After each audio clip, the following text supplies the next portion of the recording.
నాడు కొన్ని ప్రత్యేకమైన పరిస్థితుల్లో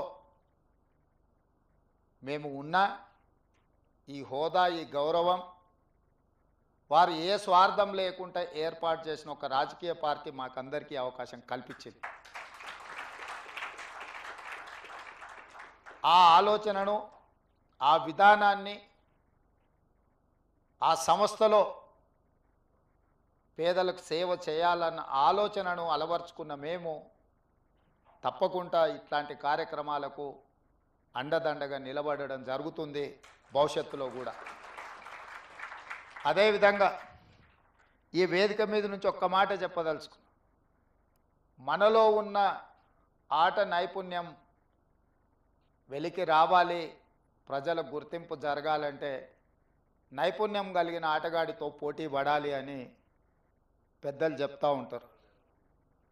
ఈరోజు పక్క రాష్ట్రంలో నారా చంద్రబాబు నాయుడు గారు ముఖ్యమంత్రిగా బాధ్యత చేపట్టిన తర్వాత అభివృద్ధిలో సంక్షేమంలో వారితో పోటీ పడి ఈ రాష్ట్రాన్ని ముందుకు నడిపించే అవకాశం నాకు వచ్చింది.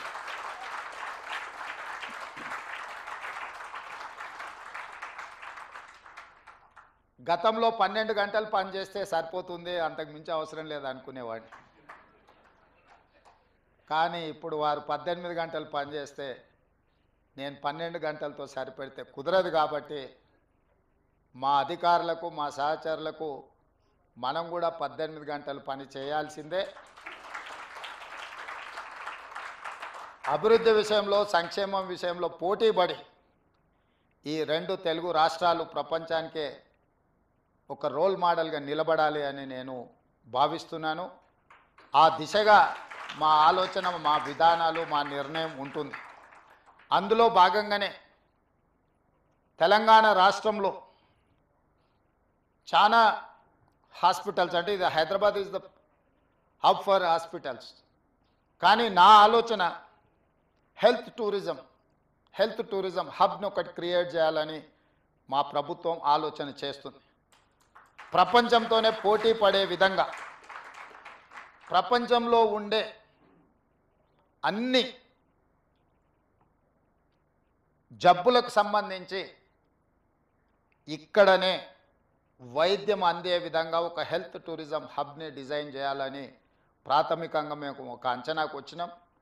శంషాబాద్ ఇంటర్నేషనల్ ఎయిర్పోర్ట్ చుట్టుముట్టూత స్థలాన్ని సేకరించి ఒక 500 నుంచి 1000 ఎకరాలలో ప్రపంచంలో ఉండే రాణించిన ఈ రంగంలో పేరుగాంచిన సంస్థలను అన్నిటిని కూడా రప్పించి అక్కడ వాళ్ళకు అనుమతులు ఇచ్చి ప్రపంచ దేశాలలో నుంచి ఎవరైనా హైదరాబాద్కి వెళితే ఎలాంటి జబ్బుకైనా వైద్యం అందుతుంది అనే విధంగా తీర్చిదిద్దాలన్న ఆలోచన మా ప్రభుత్వం